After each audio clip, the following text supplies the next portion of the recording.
नमस्तेस्तु भगवन् विश्वेश्वराय महादेवाय त्र्यम्बकाय त्रिपुरान्तकाय त्रिकाग्निकालाय कालाग्निरुद्राय नीलकण्ठाय मृत्युञ्जयाय सर्वेश्वराय सदाशिवाय श्रीमान् महादेवाय नमः।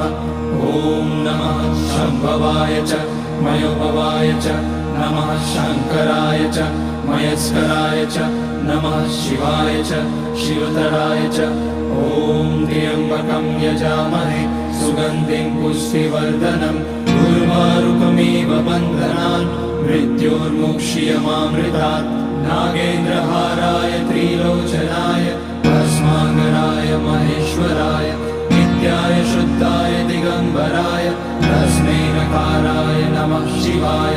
मन्दाकिनी सलिलचन्दन चर्चिताय नन्दीश्वर प्रमथनाथ महेश्वराय